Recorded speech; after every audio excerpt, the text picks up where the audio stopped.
you some, sir.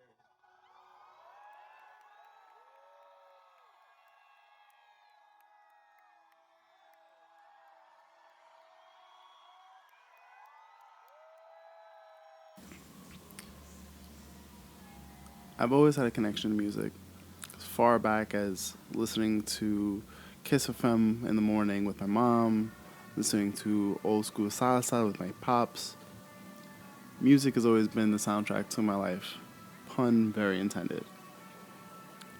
I wanted to tell the story of how music can go from conceptual to physical, and all of life's great in-betweens. This is the story of the Floating Lighthouse, and the making of their EP, Again We Meet at Last. Welcome to Sessions Season 1. My name is Corinne, also known as Cora, and I am our lead singer. I'm Tom. I play lead beard and rhythm guitar. I'm James, I play bass. Andrew, I play drums. Yeah, the band's Floating Lighthouse, and we just put out an EP called Again We Meet at Last. We haven't put anything out yet. Well, We're in the going. works. Hopefully by In the time works. this comes out, we will have... Release this video after we release.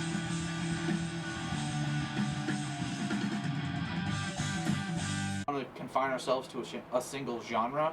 So the idea was the Lighthouse was sort of like over whatever music could be, and then we could shine our light on whatever we wanted to use, and that was still within our realm of possibility. I like it. I remember that being Yeah, essentially that's what more the or less. idea was. That was the imagery that was involved. That's Yeah. why it was the Floating Lighthouse, just sitting over. We didn't want to be confined, I guess. I had nothing to do with the name because I wasn't around yet, Yeah. but it reminded me of Bioshock, so I was like, this is cool. Yeah. Yeah. I'm with it too. That's never a bad Absolutely. That's a plus as well. Absolutely. So we got Spooky Mulder starting out, which we just shot the music video for. Very excited. Oh yeah, it's gonna be good. We got Back to You, which was actually originally called Sumptuous Pie. We've got, Sunk Cost Fallacy, which was originally Tummy Sticks. go figure, theme going here, Then we got Schadenfreude, number 4. which was originally That was originally Teabags and Cream. And The Man with No Name. Another Futurama reference. So, the album. When did this version of the album? Because some of these songs are older than Than this, me. than this, right? Than this Yeah. iteration of the band. Two of the songs are... They were conceived pretty much when James first started playing all with us back of in them except for 2011. Man with No Name were original songs. Like Spooky Mulder was one of the first full like grooves that you wrote. Yep. Teabags was That was like our second or third that was the song. second or third song. Back to You was our second song. that we Yeah, had and it was a tied in. totally different one. Andrew came up with the opening lick, and we Yeah. fucked around with it and made it what it is. And then Tummy Sticks was also Andrew's idea. Well, it was a combination of Andrew's and mine. I had a riff that I wanted to use, and Yeah. then we wanted to write like a song that was structured because we were really screwing around with instrumentals at that point. We wanted to do a structure where it was basic, riff, verse, chorus, bridge, that sort of deal. Right. And we actually almost stopped playing it, and then we decided to rearrange everything, again. and it ended up working out. But so I think Man with No Name was the only one that we wrote whilst I think you were in the band. You had just Yeah. come into the band was when we wrote Man with No Name, but everything else was Did you guys always? within the first year of us playing. Yeah. Yeah. Did you guys always have intention before Corinne came into the band? Did you guys always have intention of putting lyrics to the music, or did that come because of a result of her coming into the kind of band? feel like that's what prompted us to seek a singer out and finding her and bringing her in as soon as we could. Who came up with a bunch of these names? Was it a group effort, or was it like? Some of it was by accident. Yeah. Something that we would just happen to be talking about in normal conversation, and we'd be like, "Hey, that would be a cool name for a song or whatever." Wait, you named the song before you wrote the song? No. For Most of the, Spooky, yeah. yeah, Spooky Mulder was the working title. We had Okay. all of the songs had working titles beforehand. These were I think we all came together and figured out what we wanted all the actual title tracks to be. But Once lyrics were implemented. I like it. I like it. How'd you guys come together? It's a very long story. Well, we all worked at Shaw's together. Yes, and he would come around and hang at practices because the original bassist, Chris, played with us, which is funny because Chris knew Andrew through Shaw's and Conary through Shaw's. Chris knew me because we went to 1st through 8th grade together, and then like we split off at high school and college, and I just happened to start working at Shaw's. I'm like, oh shit, it's Chris, and so I convinced Chris to come jam with me and Andrew because we were just doing our own thing, just the two of us, and then we wrote like 2 albums in 2 years, and then Chris was like, I'm gonna go do this other project. Have fun, guys. And then he ended up moving to California, like 6 months or so later? Yeah, something like that. Something along those lines. We still talk to him. I love Chris. He's one of those fly by the seat of your pants. If something changes, and that's just how it goes. So it is what it is. And then Conary was like, oh, I'll learn to play bass. I was like, you guys need a bassist? How does one just? Oh yeah, I'm gonna. Literally from scratch. I was just like, okay. I'll learn how to play. Did you Homemade play anything bass beforehand? I mean, I played piano when I was a kid.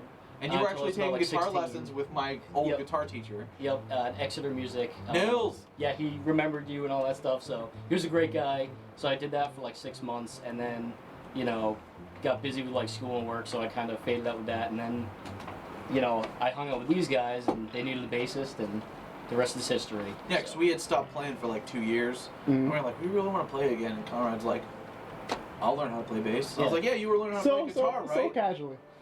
Yeah. I was like, you learn how to play guitar, right? He's like, yeah, I got the basics. I'm like, well, then you're already halfway there with bass. So. I've always loved music anyway, so like I kind of understood the theory and kind of what you were aiming for and rhythm and all that. So I just had to learn the techniques. And then to add to the more layers of weirdness, we actually practiced at a dance studio in Kingston, in which she and I both went to and danced at, and that's how I knew her. We actually performed in a Christmas show. I played acoustic guitar, and she was part of like a 3-part choir, or 4. I can't remember if it was 3 or 4. Yeah, it was 4. And we did Silent Night. I came out looking like a goober, and I think I was working at Lids at the time. I had like a Lids hat on or something. It was ridiculous. And then So Tommy is the center point and just keeps pulling people. I don't understand. I don't know why people listen to me. They just like the We've all beard. come into your They just orbit. want to come closer and closer to the beard. Yeah, It's the funny part is I didn't have the beard was like this when I first started the band. I had no big beard. That's how you know we love him, really, because we loved him before the beard. Now it's just like a plus. It's a plus. And we played at the studio for a while, and then he ended up getting an apartment.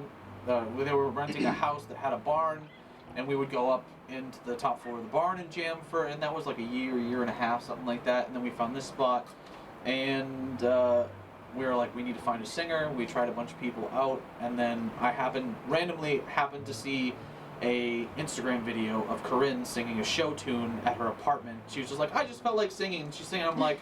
And I just literally messaged her, was like, hey, do you want to sing in our band? Like, have you ever done that before? She said, no, but I want to, so. Yeah. And I was like, How long ago was that? Like 2 years-ish.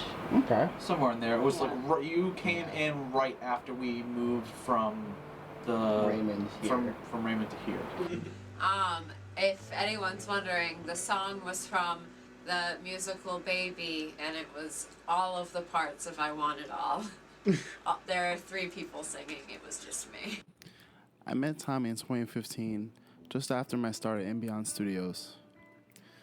It was shortly after where we instantly knew that we were going to be brothers. He slowly introduced me to his band by way of showing me some old songs that they did, and eventually, around February of 2018, he then introduced me to this iteration of the band. I was welcomed with open arms and decided to grab my camera and do a quick mock video of Spooky Mulder in that iteration. To see where they are now, to see the growth, to see the level of maturity, to see them reach that next level of their craft is just truly amazing. Guys, thank you so much for allowing me to document and be a part of your journey. I'll always and forever be grateful. You guys are the best. Congrats on your new EP.